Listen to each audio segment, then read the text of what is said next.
بسم اللہ و بہ استعین الحمد للہ رب العالمین والصلاة والسلام علی رسولہ الامین وعلی آلہ وصحبہ وسلم تسلیما کثیرا اما بعد فقال المصنف رحمہ اللہ تعالی قال شعیب فقلت یا ابا عبد اللہ وما موافقۃ السنہ قال تقدمۃ الشیخین ابی بکر و عمر رضی اللہ تعالی عنہما یا شعیب لا ينفعک ما کتبت، یہاں کتبت ہے بعض میں لیکن زیادہ بہتر یہاں ما کتبت حتی تقدم عثمان او حتی تقدم عثمان وعلیا علی من بعدہما۔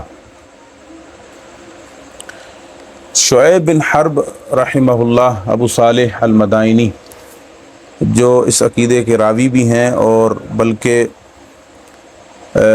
سائل ہیں، امام سفیان ثوری رحمۃ اللہ علیہ سے سوال کرنے والے ہیں، کہا کہ اے ابو عبداللہ، یعنی سفیان ثوری رحمہ اللہ کی کنیت سے پکارا، ما موافقت السنہ، سنت کی موافقت کیا ہے؟ سنت جیسے کہ میں نے یہ ذکر کیا کہ سنت الطریقۃ المسلوکہ، چلا ہوا طریقہ، منہج کو بھی کہتے ہیں سنت، عقیدے کو بھی سنت کہتے ہیں۔ رافضیوں کے مقابلے میں اہل سنہ کو بھی، یعنی ان کے طریقے کو بھی سنت کہہ دیا جاتا ہے، بدعت کے مقابلے میں بھی سنت ہوتی ہے، اور مستحبات امور کو بھی سنت کا نام دیا جاتا ہے۔ تو یہاں مراد عقیدہ، منہج اور وہ راستہ، یہ سب مراد ہے۔ تو کہا تقدمۃ الشیخین ابی بکر و عمر، سنت یہ ہے یا سنت کی موافقت یہ ہے کہ تو شیخین یعنی ابو بکر و عمر کو مقدم رکھ تمام صحابہ کرام پر رضی اللہ تعالی عنہم اجمعین۔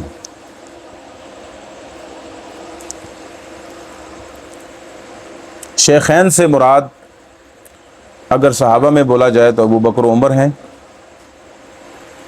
فقہائے احناف یا فقہ حنفی کی کتب پڑھاتے ہوئے اگر شیخین بولا جائے تو قاضی ابو یوسف اور امام محمد بن حسن الشیبانی جو امام ابو حنیفہ رحمۃ اللہ علیہ کے دونوں تلامذہ میں سے شاگرد ہیں، وہ مراد ہوتے ہیں شیخین، یعنی احناف جب بولیں گے تو۔ اور محدثین میں یا کتب احادیث میں شیخین جب بولا جائے گا تو مراد امام بخاری اور امام مسلم رحمہم اللہ ہوں گے۔ تو صحابہ اکرام میں شیخین سے مراد ابو بکر و عمر ہیں رضی اللہ تعالی عنہما۔ سیدنا ابو بکر و عمر کی منزلت اور شرف وہ تمام صحابہ سے بلند ہے، اور اللہ تعالیٰ نے ان کو یہ منزلت اور رفعت عطا کی ہے، جیسا کہ اس کے بہت سے دلائل موجود ہیں۔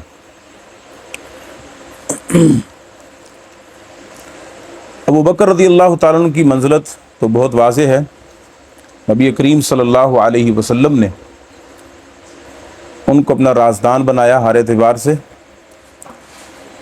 ہجرت کا سفر کا راہی بنے، واحد صحابی ہیں جنہوں نے اپنے کندھوں پر پیارے نبی صلی اللہ علیہ وسلم کو اٹھایا۔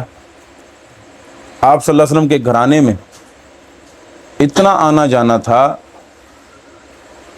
کہ آپ صلی اللہ علیہ وسلم اکثر شام کے اوقات میں ابو بکر رضی اللہ عنہ کے گھر روزانہ تشریف لے جایا کرتے تھے، اور ہجرت کی جو پلاننگ ہوئی ہے یا ہجرت کے لیے رخت سفر باندھا گیا تو اس میں بھی ابو بکر رضی اللہ عنہ کا پورا گھرانہ شامل تھا۔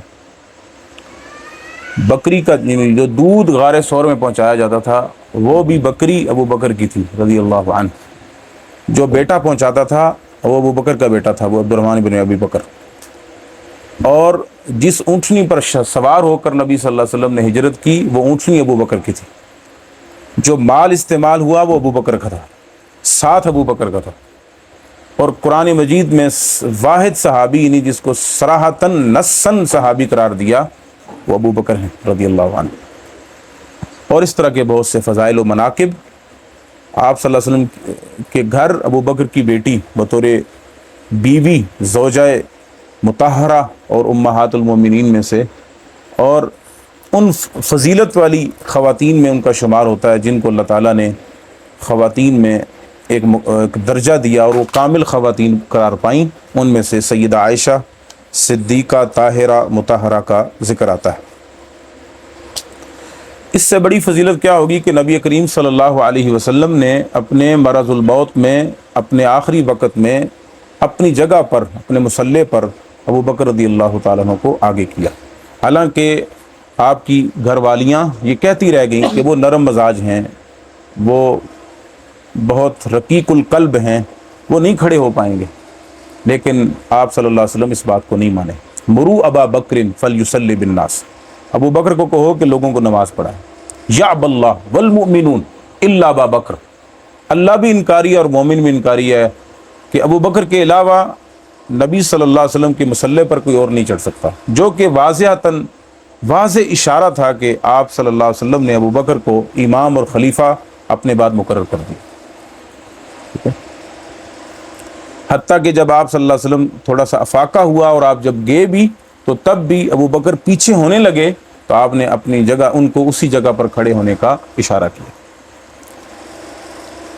ایک دو حدیث بڑی مجھے پسند ہیں اس ایمانوں میں، ابو بکر عمر رضی اللہ تعالیٰ عنہ کی فضیلت میں۔ یہ روایت صحیح بخاری اور مسلم میں ہے، ابو ہریرہ رضی اللہ عنہ اس حدیث کے راوی۔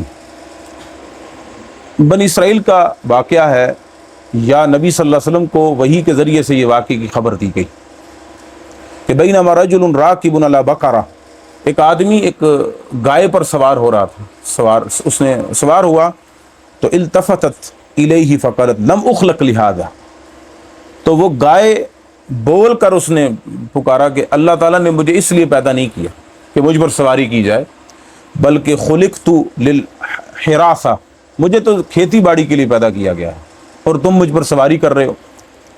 تو آپ صلی اللہ علیہ وسلم نے کیا کہا؟ اس حدیث کے راوی ابو سلمہ ہیں، ابو ہریرہ سے نیچے، تو فرماتے ہیں کہ ابو ہریرہ فرماتے ہیں آمنت بہ انا و ابو بکر و عمر، کہ نبی صلی اللہ علیہ وسلم نے جب یہ بات فرمائی کہا میں بھی ایمان لایا اس بات پر کہ اللہ کی اس خبر پر، اور ابو بکر اور عمر بھی ایمان لائے۔ پھر آپ نے ایک دوسرا واقعہ سنایا اسی کے ساتھ کہ ایک بھیڑیا ایک بکری کو اچک کر بھاگ کھڑا ہوا، تو جو رائی تھا یعنی چرواہا وہ اس کے پیچھے بھاگا اور اس کو پکڑ لیا، تو وہ بھیڑیا بول کر کہنے لگا آج تو مجھے تم پکڑ رہے ہو، حالانکہ یہ میرا حق ہے، مطلب میری خوراک اللہ نے رکھی ہے اسی میں۔ تو اس وقت کیا عالم ہوگا کہ جب اس علاقے میں صرف بھیڑیے ہی ہوں گے، یعنی ان ریوڑوں کے چوکی دار اور رکھوالے بھیڑیے ہی ہوں گے، تو پھر کیا کرو گے؟ اللہ اکبر، پھر کیا کرو گے؟ تو اس وقت بھی نبی صلی اللہ علیہ وسلم نے یہی لفظ فرمائے آمنت بہ ابو بکر و عمر، میں ایمان لایا اور ابو بکر و عمر ایمان لائے۔ ابو سلمہ کہتے ہیں اس وقت ابو بکر و عمر حاضر نہیں تھے جب آپ صلی اللہ علیہ وسلم نے یہ بات فرمائی۔ آپ اندازہ لگائیں کتنا اعتماد ہے ابو بکر و عمر پر۔ اس لیے صحابہ فرماتے ہیں کہ اکثر یہ بات ہوتی تھی جاء النبی صلی اللہ علیہ وسلم ومعه ابو بکر و عمر، جلس النبی صلی اللہ علیہ وسلم ومعه ابو بکر و عمر، آپ صلی اللہ علیہ وسلم آئے آپ کے ساتھ ابو بکر و عمر تھے، آپ صلی اللہ علیہ وسلم گئے آپ کے ساتھ ابو بکر و عمر تھے، آپ صلی اللہ علیہ وسلم بیٹھے آپ کے ساتھ ابو بکر و عمر تھے۔ سمجھ رہے؟ تو یہ تو تقدمہ ویسے ہی نبی صلی اللہ علیہ وسلم کے زمانے سے موجود ہے، یہ شرف و فضل آپ صلی اللہ علیہ وسلم کے زمانے سے موجود ہے۔ اللہ اکبر۔ تو یہ فضیلت آپ صلی اللہ علیہ وسلم نے خود ابو بکر و عمر رضی اللہ تعالی عنہما کو عطا فرمائی۔ صحیح بخاری میں ایک روایت ہے جو کہ سیدنا علی رضی اللہ عنہ کے بیٹے سے مروی ہے، محمد بن حنفیہ سے، اور یہ روایت متواتر درجے کی ہے، اور یہ روایت روافظ کی یعنی شیعہ کتب میں بھی بکثرت موجود ہے، شیعہ کتب کے اندر بھی بکثرت موجود ہے۔ اس پر پورا مضمون لکھا ہمارے استاد محترم فضیلت الشیخ المحدث العالم الطلع شیخ حافظ زبیر علیزئی رحمہ اللہ تعالی نے پورا اس پر مضمون لکھا تھا، ابو بکر عمر رضی اللہ تعالیٰ کی فضیلت پر، جو حضرت علی رضی اللہ عنہ کی زبانی، تو محمد بن حنفیہ نے پوچھا قلت لأبی ای الناس خیر بعد رسول اللہ صلی اللہ علیہ وسلم، آپ صلی اللہ علیہ وسلم کے بعد سب سے خیر پر کون ہے؟ کہا ابو بکر۔ کہا ثم ایون، پھر کون؟ ثم من، پھر کون؟ کہا عمر۔ عمر کا نام۔ اصل میں محمد بن حنفیہ نے یہ سوال اس لیے کیا تھا کہ خود علی بتا دیں کہ افضل کون ہے، یعنی وہ اشارہ یہ تھا کہ خود علی اپنا نام لیں گے۔ تو میں سوال کرتا رہ گیا لیکن کہیں بھی خود اپنا نام نہ لیا انہوں نے۔ تو یہ صحیح بخاری میں خود حضرت علی رضی اللہ تعالیٰ عنہ کی طرف سے یہ فضیلت ثابت ہے۔ اور صحیح بخاری میں جب سیدنا عمر رضی اللہ عنہ کی وفات ہوئی تو عبداللہ ابن عباس پیچھے کھڑے تھے، کہتے ہیں کہ ایک شخص میرے آگے کھڑا تھا اور عمر کی تعریفیں کر رہا تھا کہ تیرے آپ نے اپنے بعد آپ اپنے جیسا کوئی بندہ نہیں چھوڑا، یعنی اتنی فضل والا، اتنی شرف والا، اتنی فضیلت والا شخص آپ دنیا سے چلے گئے نا، اب آپ کے بعد آپ کے فضل جتنا شخص آپ کے بعد آپ نے ایسا کوئی شخص نہیں چھوڑا۔ تو کہا جب میں مڑ کر دیکھا اور آپ نے التفات کیا تو وہ علی بن ابی طالب رضی اللہ تعالیٰ عنہ تھے۔ تو فضیلت تو ثابت ہے الحمدللہ۔ الحمدللہ میری طلبۃ العلم سے ایک یعنی رائے ہے، یعنی وہ رائے یہ ہے کہ شیخ علامہ احسان الہی ظہیر رحمۃ اللہ علیہ کی جو کتاب ہے اشیاء و اہل البیت، اس کو اردو ترجمہ بھی ہے اور عربی میں بھی، وہ اس اعتبار سے بہت شاندار کتاب ہے اور بہت مفید کتاب ہے کہ شیعہ کتب سے اور سنی کتب سے دونوں سے دلائل کو جمع کر دیا، صحابہ و اہل بیت کی آپس میں محبت کے دلائل کو، محبت کے دلائل کو۔ الحمدللہ علامہ احسان الہی رحمہ اللہ نے شیعہ کے خلاف بہت کتابیں لکھی، 6 تو ایسی واضح ترین کتابیں، مثلا اشیاء و اہل بیت، اشیاء والقرآن، اشیاء والتشیع، اشیاء والسنہ، اور اشیاء بین السنت والشیعہ، اور الاسماعیلیہ الگ لکھی، البابیہ، البہائیہ، یہ الگ کتاب ہے۔ تو یہ کتابیں علامہ احسان الہی ظہیر رحمہ اللہ نے جو لکھی، یہ بہت اپنے درجے کی بہت مفید ترین کتابیں، اور اگر ان سب کتابوں میں سے پہلا نمبر اگر کسی کتاب کو دیا جائے تو وہ اشیاء و سنہ ہے، بہت مفید ترین کتاب ہے۔ طلبۃ العلم کو ضرور اس کتاب کا مطالعہ کرنا چاہیے، ضرور، عامی لوگوں کو بھی کرنا چاہیے، عام شخص کو بھی کرنا چاہیے۔ موجودہ دور کے فتن کا مقابلے کے لیے بہت مفید ترین کتابیں یہ ہیں علامہ احسان الہی ظہیر رحمۃ اللہ علیہ کی۔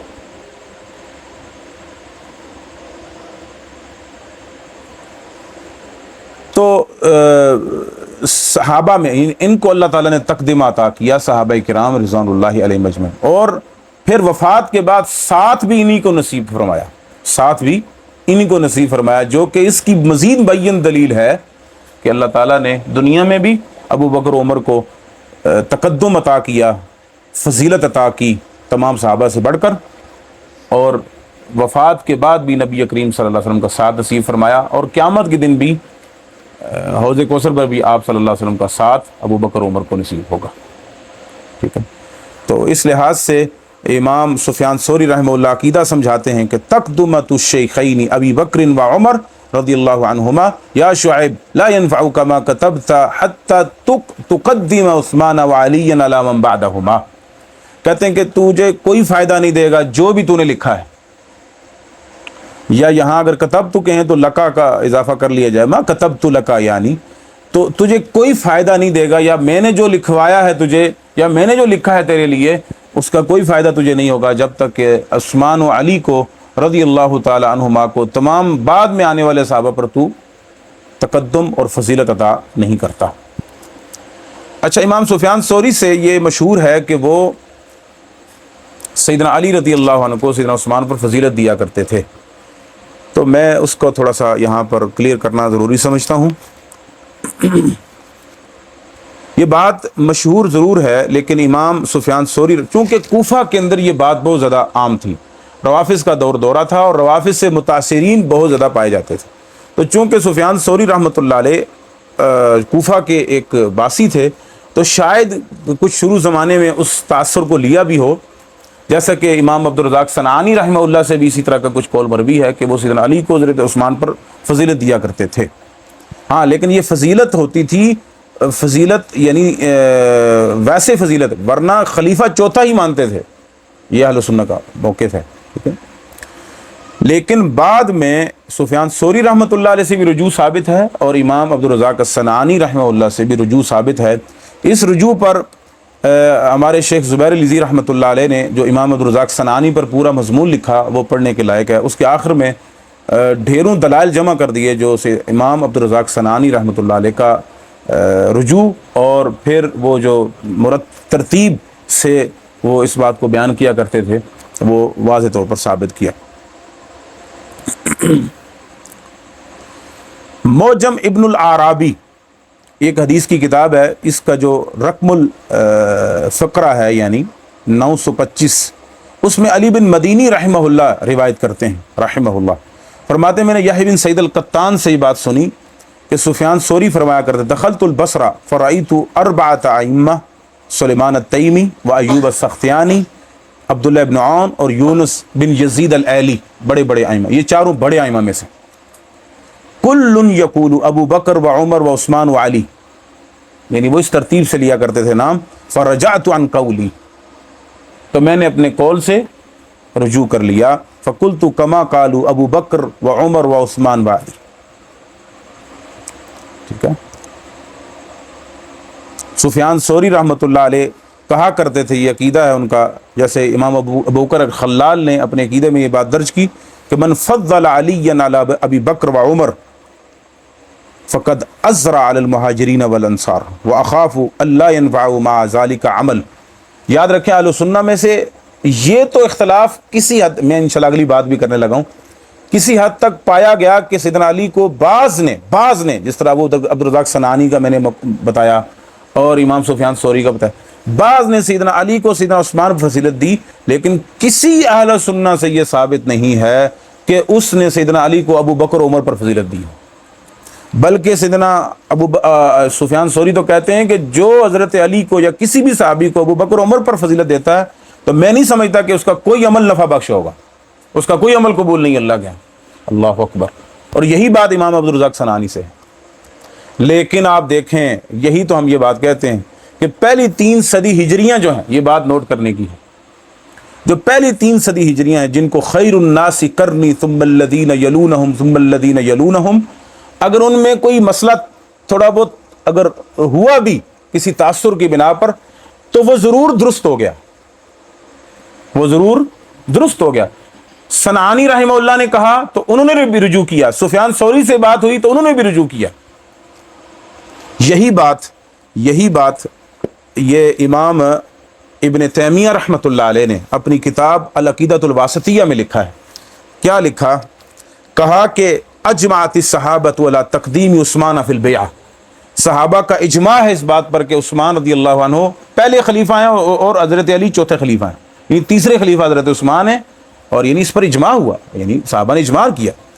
ما ان بعض اہل سنت کانوا قد اختلفوا فی عثمان و علی بعد اتفاقہم علی تقدیم ابی بکر و عمر ایہما افضل، بعض اہل سنت میں یہ اختلاف ہوا کہ ابو بکر کو عمر کو تو فضیلت حاصل ہے، لیکن حضرت عثمان اور حضرت علی میں سے کون افضل ہے، اس میں بہرحال کچھ اختلاف پایا گیا بعض اہل سنت سے، لیکن یہ سمجھنے کی بات ہے۔ فقدم قوم عثمان وسکتوا وربوا بعلی، بعض نے عثمان کو فضیلت دی اور خاموش ہو گئے۔ یہ بھی کثرت سے روایات موجود ہیں کہ 3 کا نام لیتے ہیں، ابو بکر عمر عثمان اہل سنت، اور بعض جو ہے وہ چوتھے نمبر پر حضرت علی کا، اور بعض قوم جو ہے وہ حضرت علی کو پہلے حضرت عثمان کو بعد میں، وہ قوم توقفوا، اور بعض خاموش رہتے ہیں۔ لیکن آگے کیا فرمایا؟ لیکن استقر امر اہل سنتی، لیکن بعد میں تیسری صدی ہجری میں اگر کسی کوئی متاثر ہوا بھی نا تو وہ پھر اس نے رجوع کر کے اپنے اصل پر آ گیا۔ اب اہل سنہ والجماعہ کا جو استقراری عقیدہ ہے وہ کیا ہے؟ علی تقدیم عثمان ثم علی،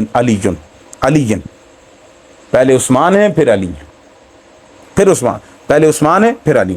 وَإِن كَانَتْ هَذِهِ الْمَسْأَلَةُ مَسْأَلَةُ عثمان و علی، کہتے ہیں جو مسئلہ عثمان و علی کا مسئلہ ہے فضیلت کا، یعنی خلیفہ پہلے عثمان ہی ہیں پھر علی ہیں، لیکن اس فضیلت اگر حضرت علی کو کسی نے دے دی لیست من الاصول، یہ اصول اہل سنت میں سے نہیں ہے، لیکن الذی یذلل المخالف فیها عند الجمهور اہل سنت لكن المسألة التي یذلل المخالف فیها مسألة الخلافہ۔ ہاں کوئی یہ اگر کہتا ہے نا کہ علی پہلے خلیفہ ہیں اور عثمان بعد میں ہیں، تو یہ گمراہ شخص ہے، یہ گمراہ ہے، اس کی گمراہی میں کوئی شک نہیں۔ اس کی میں یہاں بس کافی سمجھتا تھا پڑھنا، لیکن آگے الفاظ بہت پیارے ہیں تو اس لیے پڑھنا میں ضروری سمجھتا ہوں۔ فرماتے ہیں وَذَلِكَ بِأَنَّهُمْ يُؤْمِنُونَ بِأَنَّ الْخَلِيفَةَ بَعْدَ رسول اللہ صلی اللہ علیہ وسلم، کیونکہ اہل سنہ کا یہ ایمان ہے کہ رسول اللہ صلی اللہ علیہ وسلم کے بعد جو خلیفہ ہیں ابو بکر ثم عمر ثم عثمان ثم علی رضی اللہ عنہم اجمعین، یہ ترتیب ہے۔ وَمَن طَعَنَ فِي خِلَافَةِ أَحَدٍ، یہ سمجھنے کی یہ اصل میں مزیدار جملہ ہے۔ وَمَن طَعَنَ فِي خِلَافَةِ أَحَدٍ مِنْ هَؤُلَاءِ الْأَئِمَّةِ، جو ان خلفائے راشدین ابو بکر عمر عثمان و علی اس ترتیب کے ساتھ خلافت میں جو طعن کرتا ہے، فَهُوَ أَذَلُّ مِنْ حِمَارِ أَهْلِ، وہ گھریلو گدھے سے بھی زیادہ گمراہ ہے، وہ گھریلو گدھے سے بھی زیادہ گمراہ ہے۔ تو یہ ابن تیمیہ رحمۃ اللہ علیہ کا قول ہے۔ تو یہ کہنے کی بات تھی، الحمدللہ یعنی یہ ثابت ہو گیا کہ سیدنا عثمان فضیلت والے ہیں اور اس کے بعد علی رضی اللہ تعالی عنہم اجمعین ہیں، اور اس لحاظ سے بھی فضیلت حضرت عثمان کو کہ آپ صلی اللہ علیہ وسلم کی 2 بیٹیاں حضرت عثمان کے گھر تھیں اور علی کے گھر 1 بیٹی، اس لحاظ سے بھی فضیلت حاصل ہے۔ اور نبی کریم صلی اللہ علیہ وسلم نے ان کو خلافت کی باقاعدہ خوشخبری دی، اور یہ بھی کہا کہ اللہ تجھے قمیص پہنائے گا تو لوگ تجھ سے اتارنے کی کوشش کریں گے، تو انہیں اتارنی نہیں۔ اور سیدنا عثمان رضی اللہ عنہ کی شہادت کی خوشخبری آپ صلی اللہ علیہ وسلم نے پہلے دے دی تھی، اسبت یا احد، اے احد جب ہلا نا، احد رک جا، ٹھہر جا، تجھ پر 1 نبی، 1 صدیق اور 2 شہید، تو اس میں سیدنا عمر اور عثمان کی طرف اشارہ تھا۔ تو اور بھی اس طرح کے بہت سے دلائل جس میں فضیلت ثابت ہوتی ہے حضرت عثمان رضی اللہ تعالی عنہم اجمعین کی۔ آپ کو پتہ ہے ابن عساکر رحمہ اللہ نے پوری ایک جلد لکھی ہے سیدنا عثمان کی فضیلت پر، جو تاریخ دمشق ہے نا، تاریخ مدینہ دمشق میں پوری ایک جلد ہے سیدنا عثمان بن عفان رضی اللہ تعالیٰ عنہ کی فضیلت پر۔ بہرحال سیدنا علی رضی اللہ عنہ کی فضیلت وہ بھی کمال درجے کی ہے۔ یہ فضیلت کافی ہے کہ حضرت صحیح مسلم میں سیدنا علی رضی اللہ تعالیٰ عنہ کا فرمان ہے کہ مجھ سے نبی صلی اللہ علیہ وسلم نے یہ عہد لیا، یعنی یہ مجھے یقین دلایا کہ تجھ سے محبت صرف مومن ہی کرے گا اور تجھ سے بغض صرف منافق ہی کرے گا۔ یہی وجہ سے انس بن مالک رضی اللہ عنہ کہا کرتے تھے، تاریخ دمشق میں صحیح سند سے ثابت ہے کہ کون کہتا ہے کہ کسی مومن کے دل میں عثمان و علی کی محبت جمع نہیں ہو سکتی؟ یہ دیکھو میں ہوں، میرے دل میں عثمان و علی دونوں کی محبت جمع ہے، میں عثمان سے بھی محبت کرتا ہوں اور علی سے محبت کرتا ہوں۔ انس بن مالک رضی اللہ عنہ کی صحیح سند سے یہ بات قول موجود ہے۔ تو الحمدللہ اہل السنہ والجماعہ چاروں خلفاء کو حق پر سمجھتے ہیں، صحابہ کو حق پر سمجھتے ہیں، اہل بیت و صحابہ سے محبت کرتے ہیں، ازواج امہات المؤمنین سے محبت کرتے ہیں۔ اہل سنہ کے ہاں یہ کوئی مسئلہ نہیں ہے، نہ ہم ناسبی ہیں اور نہ ہم رافضی ہیں۔ اگر کسی نے یہ پڑھنا ہے تو ابن تیمیہ رحمہ اللہ کے یہ جو باب ہے نا الواسطیہ میں، وہ بہت با کمال ہے۔ اس کا ترجمہ میں نے کیا تھا جو شائع شدہ ہے الحمدللہ۔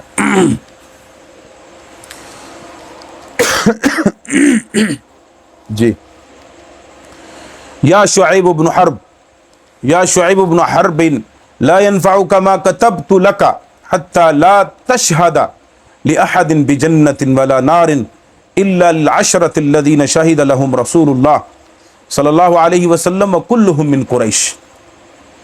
یہ ایک بہت اہم بات کی طرف اشارہ فرمایا، کہا کہ اے شعیب بن حرب، تجھے کوئی فائدہ نہ دے گا جو میں نے تیرے لیے لکھا، ما کتبت لک، جو میں نے تیرے لیے لکھ کے رکھا ہے یا لکھوایا ہے، دونوں مراد۔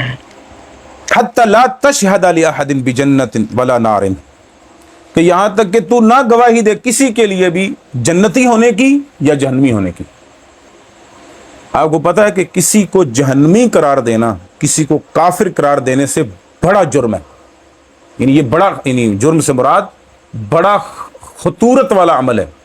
کسی کو اگر آپ کافر کہتے ہیں، جیسے خوارج کا یہ موقف، یعنی ہر کبیرہ گناہ پر کافر کافر، اور پھر اگلا مرحلہ یہ جہنمی، کسی کو جہنمی، کیونکہ کافر کہنا اس سے ممکن ہے کہ وہ توبہ کر لے، لیکن کسی کو آپ جہنمی قرار دیتے ہیں، یہ تکفیر سے بڑا مسئلہ ہے اور اس کی خطورت زیادہ شدید ہے۔ اس لیے صحیح بخاری میں اس شخص کے عمل کو اکارت کر دیا تھا اللہ تعالیٰ نے. وہ دو شخص نا، دو ساتھی، ایک بڑا نیک پرہیزگار بنا، پھر دوسرا سستی کرتا تھا. تو وہ اس کو نیکی کا حکم دیتا، نماز کا، روزے کا، خیر کا حکم دیتا، تو وہ اس کی بات نہ مانتا.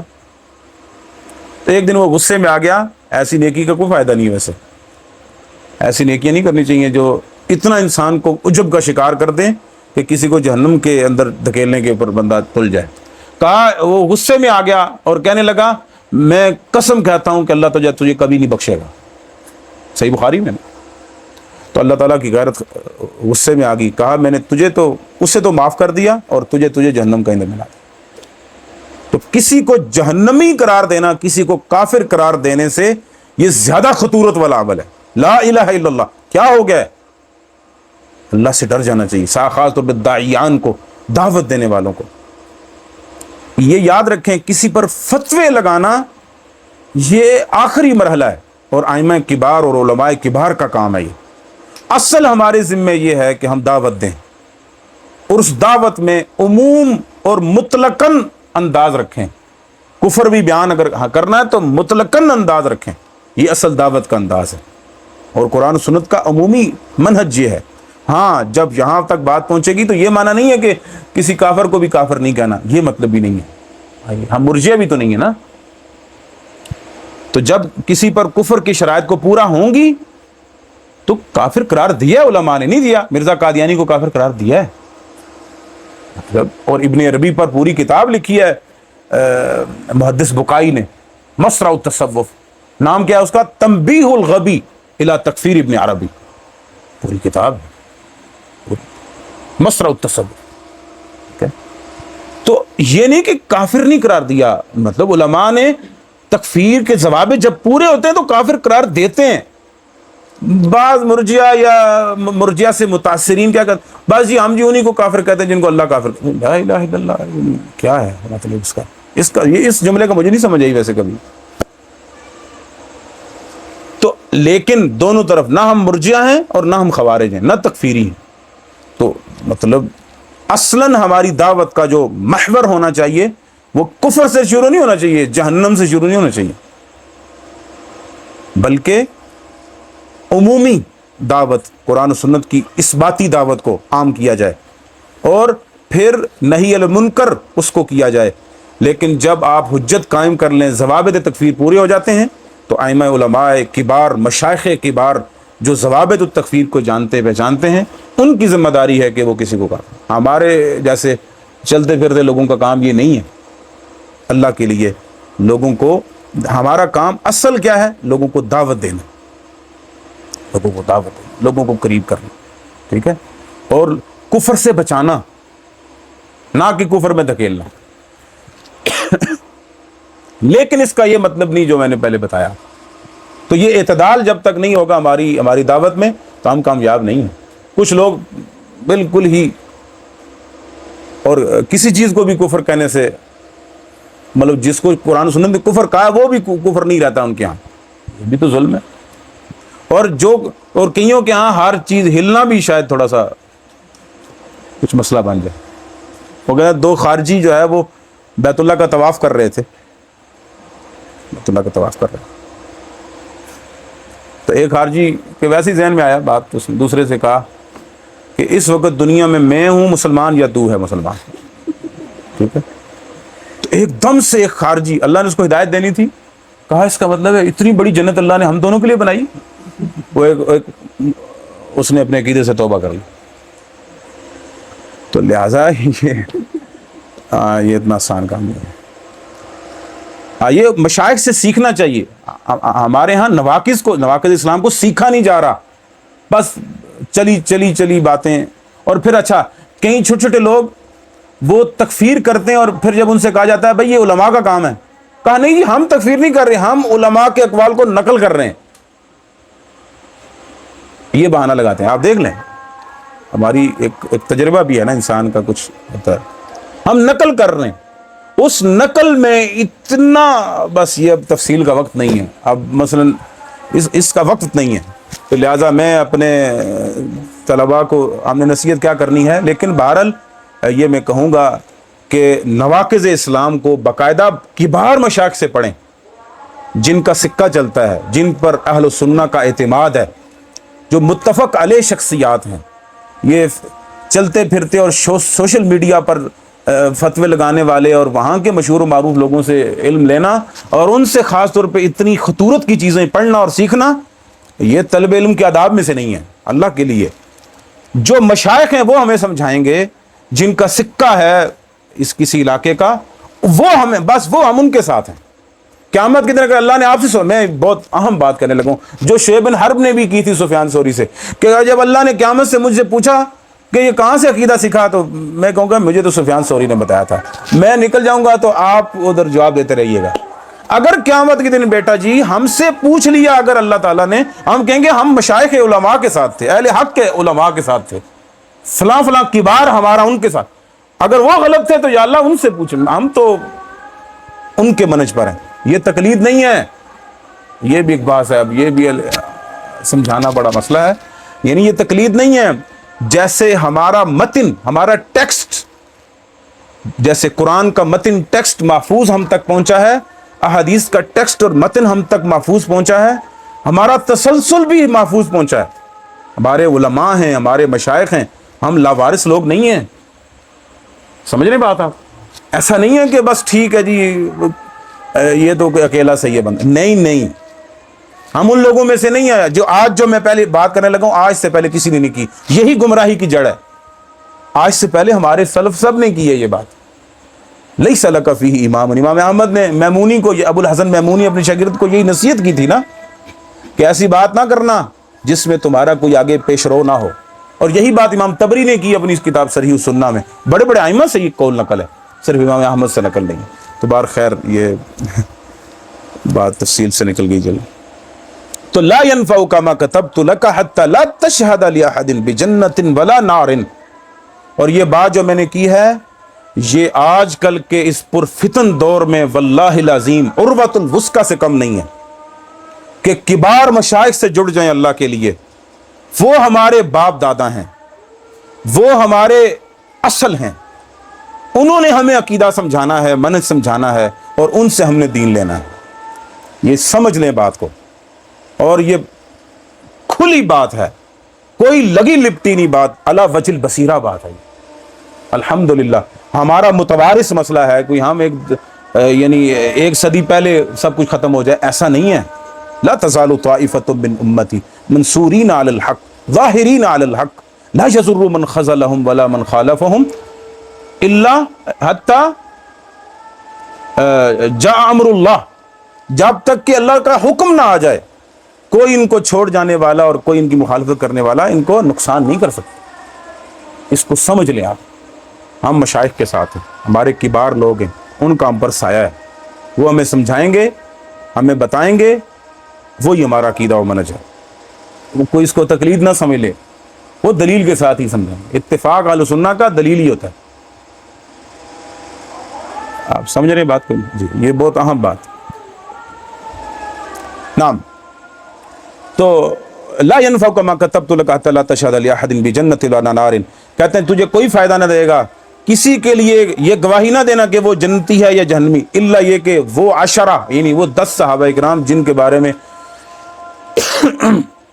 رسول اللہ صلی اللہ علیہ وسلم نے جنت کی نام لے کر گواہی دی، اور وہ سارے کے سارے قریش کے تھے۔ جیسے جامع ترمذی میں روایت ہے، عبد الرحمن بن عوف رضی اللہ عنہ اس حدیث کے راوی ہیں، ابو بکر فی الجنہ، عمر فی الجنہ، عثمان فی الجنہ، علی فی الجنہ، عبد الرحمن بن عوف فی الجنہ، سعد فی الجنہ، سعید فی الجنہ، زبیر فی الجنہ، ابو عبیدہ بن الجراح فی الجنہ۔ جی تو یہ جو 10 صحابہ کرام رضوان اللہ علیہم اجمعین، ان کا نام لے کر نبی کریم صلی اللہ علیہ وسلم نے جنتی قرار دیا، اور اس کے علاوہ بھی مثلا خدیجہ کا نام لے کر جنتی قرار دیا، بلال ابن رباح کو جنتی قرار دیا، قیس بن شماس کو جنتی قرار دیا رضی اللہ عنہ، اور سیدہ عائشہ کو، اور حسن و حسین رضی اللہ تعالیٰ عنہما کو نوجوانوں کا سردار قرار دیا جنت میں، اور فاطمہ رضی اللہ تعالیٰ عنہا کو اس طرح کی خوشخبریاں دیں، یعنی جن کے نام لے کر آپ نے صلی اللہ علیہ وسلم نے نام لے کر، تو ہم ان کے نام لے کر جنتی قرار دیں گے۔ اب رہا معاملہ عمومی صحابہ کرام کا، تو وہ کیا ہے؟ تو عمومی صحابہ کرام رضوان اللہ علیہم اجمعین کا معاملہ وہ یہ ہے کہ ہم عمومی جنتی ان کو قرار دیں گے، نام لے کر جن کو نبی صلی اللہ علیہ وسلم نے نام لے کر جنتی نہیں قرار دیا ہم جنتی قرار نہیں دیں گے۔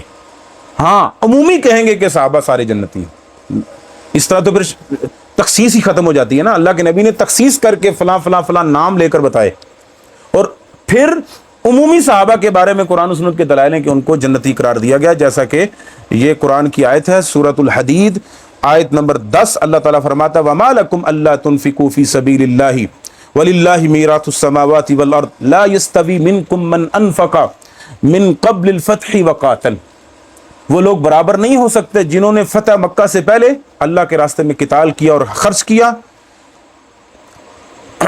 اولئک اعظم درجۃ من الذین انفقوا من بعد وقاتلوا، یہ زیادہ فضیلت والے ہیں جنہوں نے فتح مکہ کے بعد قتال کیا اور انفاق کیا۔ لیکن آگے کیا فرمایا؟ وَكُلًّا وَعَدَ اللَّهُ الْحُسْنَى، سب کے ساتھ اللہ تعالیٰ نے حسنہ کا وعدہ کیا۔ حسنہ جنت مراد ہے۔